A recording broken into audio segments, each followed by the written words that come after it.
Dear students, welcome to the course of VLSI Circuits and Systems. Today's topic CMOS inverter, BiCMOS inverter and a latch-up problem for the CMOS. Going into the details, after completion of this lecture, you will be able to examine the working principle and operation of CMOS inverter, and you will be able to differentiate CMOS and BiCMOS inverters, and you will be able to illustrate the concept of latch-up in CMOS circuits.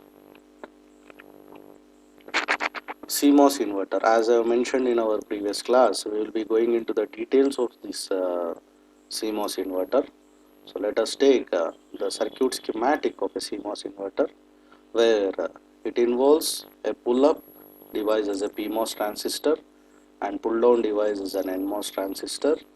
Both the gates are short circuited and where we connect the input, and whereas both the drains are short circuited and where we measure the output, and source of PMOS transistor is connected to the supply and source of NMOS transistor is connected to VSS or ground. These two are drain. Whereas its circuit operation is simple, where input is 0. As this is an inverter, we expect for an input 0, output should be 1, and for input 1, the output should be 0. And now we consider all the regions of operation. What are all the regions of operation of an CMOS inverter? That is voltage transfer characteristics we will derive while taking the operation of the CMOS inverter, the CMOS. So when we are saying the output voltage is high, that is for a maximum output voltage occurs when the input is low, that is PMOS is on, that is known to as the switching characteristics of PMOS, and NMOS is off. So in that case what happens, PMOS is on, NMOS is off, and PMOS pulls Vout to VDD. So this PMOS transistor, as this is on, this will pull the output to VDD. So that is what output high voltage will occur. When will output low voltage occurs? Output low voltage occurs for the case of occurs when input is high. So input is at VDD, which results in PMOS is off and NMOS is on. That is PMOS is off, NMOS is on, and NMOS pulls Vout to ground. As this is on, it will pull the output to ground, resulting in VOL is equal to 0 volts.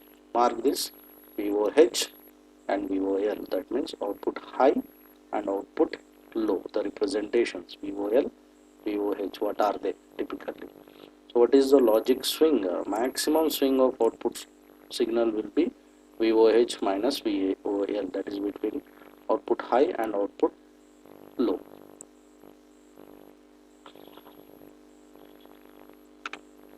Now see the details of this CMOS voltage transfer characteristics divided into 5 regions. In 5 regions, with Vin is equal to low, we have 2 regions of operation. Region 1, and this is region 1 of operation, and this is region 2 of operation.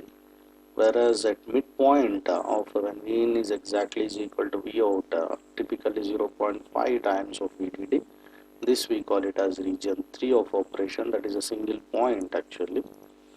And whereas when Vin is high, we have 2 more regions of operation, that is region 4 and region 5. So what are they? So what is region 1? So Vin is low means when Vin is less than VTN, that is threshold voltage of NMOS transistor. So obviously NMOS transistor will be in cutoff, MN will be in cutoff, and whereas PMOS transistor will be in triode region. Triode means linear or non-saturation region. Triode, linear or non-saturation means the same. So in that case what happens, obviously as this is off, your output will be pulled to VDD, that is region 1 of operation. So that is this region of operation. Okay. Whereas for Vin just increased greater than VTN, but not sufficient to make the NMOS transistor is into saturation. Let us say when Vn is greater than threshold voltage, NMOS transistor will be in saturation, and whereas it is still only sufficient to make the PMOS transistor in linear or triode region. So in this case what happens, both the transistors will be conducting. This also conducts, this also conducts, but this conducts in saturation, this conducts in linear region. So in this case what happens, our V out previously how much, that is VDD, will start decreasing now. Why? Because there is a drop in this device now as this is conducting. So V out decreases via what? Via current through the NMOS device. So this VDD starts decreasing. So this is the region of consideration, that is region 2. Whereas region 3, when V in is equal to V out, that is exactly at the midpoint of the transfer characteristics, somewhere over here, that is equal to 0.5 times VDD. What happens, that is enough to make both the transistors Mn and Mp to go into saturation, that is NMOS and PMOS, both the transistors will be driven into saturation. So in this condition what happens, maximum current will flow for this condition, both the transistors will be on, that is region 3, and that will be only for a moment, it is only for that point of operation. And now when Vn is high, Vn is high means how much high, that is Vn is high, that is just greater than the previous voltage what we have applied, that is 0.5 VDD, 0.5 VDD, but that is less than VDD minus VTP. So VTP is the pass transistor voltage of this PMOS. In that case what happens, NMOS will be in triode region. This will be in triode region, that is a linear or non-saturation region. Whereas MP will be driven into saturation. Is already in saturation, that will be staying in saturation. So that is this region of operation. And the last one, that is Vin is greater than VDD minus VTP. So in this case what happens, the NMOS transistor will remain in triode region, but for this voltage, our PMOS device, this voltage is enough to drive this PMOS into cutoff region. So in that case, output will be comfortably pulled towards the ground. So that is what the last region of operation. So just mark the error in the figure. Replace VOH to VOL. So this is not a VOH, this is VOL. So summarized the regions of operations here. Region A is our NMOS is cut off and PMOS is in linear region. Your output is at VDD. And region B, NMOS is in saturation and PMOS is in linear region, continue to be in linear region.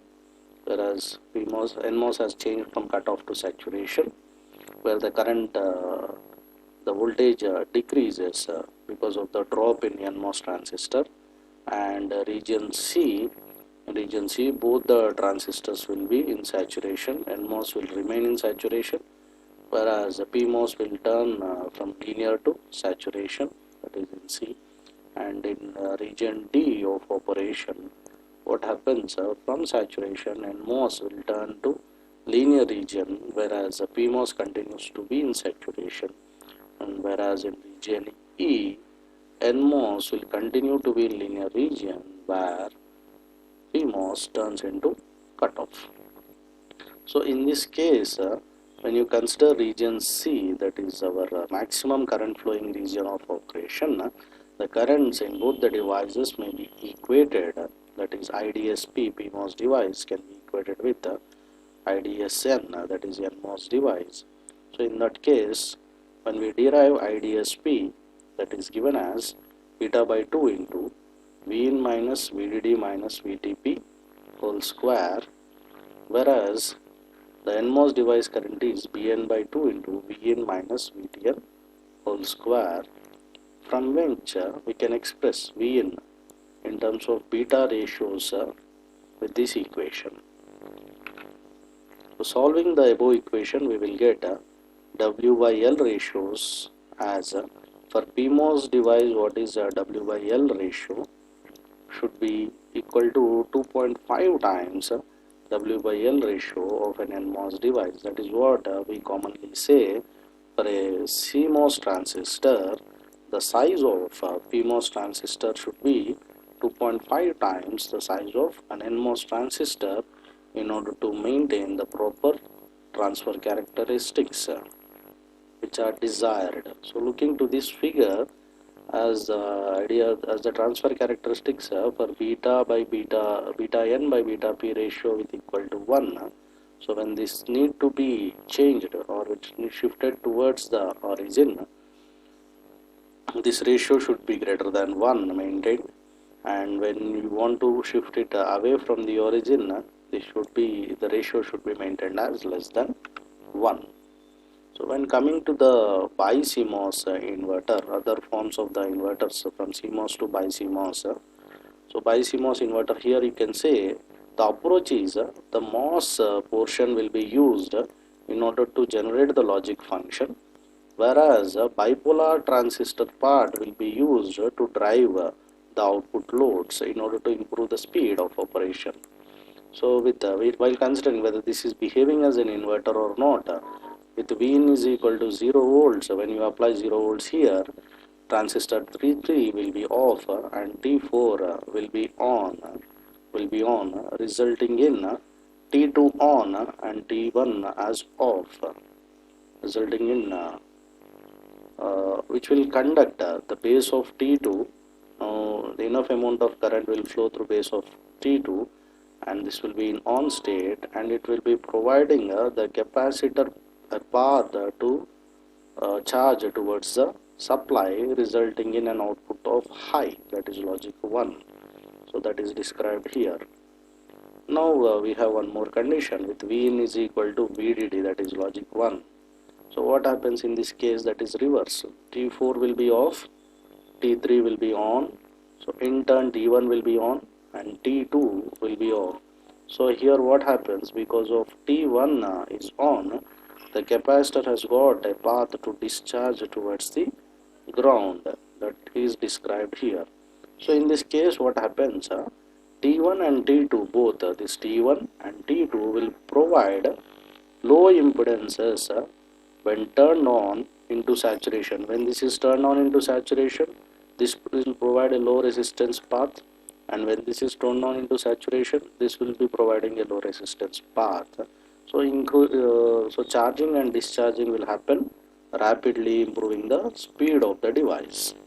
So similarly, we have one more alternative BiCMOS inverter with no static current flow. So previously, either because of this MOS transistor connected to the supply, so even though this capacitor is discharging through this path, there may be a scope to get connected to the supply having a static flow of current. So in order to avoid that one, so this path has been removed and the circuit has been changed.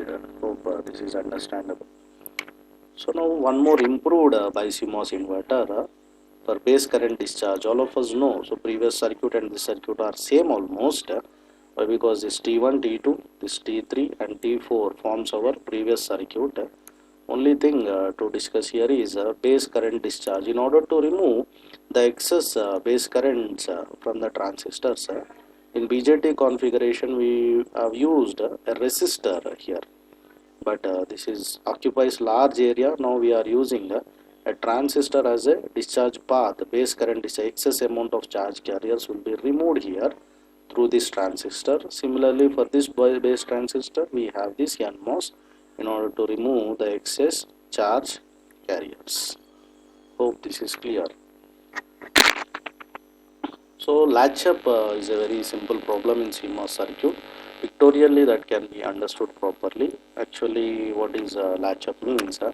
So latch-up occurs because of the parasitic components that may be arised because of its fabrication. Now you can see here this may form a p-type